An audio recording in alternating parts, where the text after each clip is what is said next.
Hi hello welcome to eagle media works. నేను మీ అరుణ కిషోర్. చాగంటి కోటేశ్వరరావు గారి గురించి చాలా మందికి తెలియని కొన్ని సంగతులు.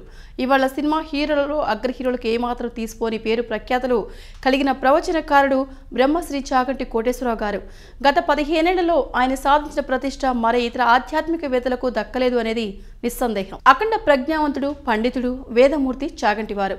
ఆయన ఎంతటి ఖ్యాతి గడించారో కొన్ని వివాదాల్లో కూడా చిక్కుకున్నారు. సునాయాసంగా బయటపడ్డారు. చాగంటి వారు ఫుడ్ కార్పొరేషన్ ఆఫ్ ఇండియాలో మేనేజర్గా పనిచేస్తున్నారు. ఆయన భార్య వ్యవసాయ శాఖలో ఉన్నతాధికారిని. ఏ ఛానల్ చూసినా చాగంటి వారి ప్రవచనాలు కనిపిస్తూ ఉంటాయి. అవి చూస్తే అసలు చాగంటి వారు ఏనాడైనా ఆఫీస్కి వెళ్తారనే సందేహం కలుగుతుంది ఎవరికైనా. కానీ చాగంటి వారు ఆఫీస్కి ఒక్కరోజు కూడా సెలవు పెట్టరు. ఒక్కసారి కూడా లేట్ పర్మిషన్స్ తీసుకోరు. ఆయన కేవలం శనివారం, ఆదివారం మాత్రమే ప్రవచనాలు ఇస్తారు. అవి కూడా కాకినాడలోని ఒక దేవాలయంలో. ఛానల్స్ వారు అక్కడికి వెళ్ళి రికార్డ్ చేసుకుని ప్రసారం చేస్తుంటారు. చాగంటి వారికి ఉన్న ప్రతిభా సంపత్తిని సొమ్ము చేసుకోదలుచుకుంటే ఈ పాటికైనా 100 ఎకరాల భూములు, ఇల్లు వాకిళ్ళు, మణిమాణిక్యాలు సంపాదించేవారు. కానీ ప్రవచనాలను ఆయన నయా పైసా పారితోషికం తీసుకోరు.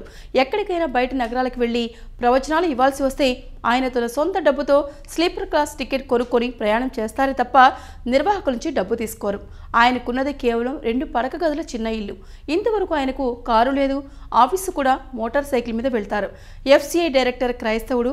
చాగంటి వారు ఆఫీస్కి వెళ్ళగానే ఆయనే స్వయంగా వచ్చి బూట్లు విప్పి చాగంటి వారికి నమస్కారం చేస్తారు. సెలవులను ఉపయోగించుకోమని, కావాలంటే లేట్ అనుమతులు తీసుకోమని చెప్పినా చాగంటి వారు ఆ సౌకర్యాలను ఎన్నడూ వినియోగించుకోలేదు. సో ఈ వీడియో కనుక మీకు నచ్చినట్లయితే లైక్ చేయండి, షేర్ చేయండి, కామెంట్ చేయండి అండ్ సబ్స్క్రైబ్ చేయండి.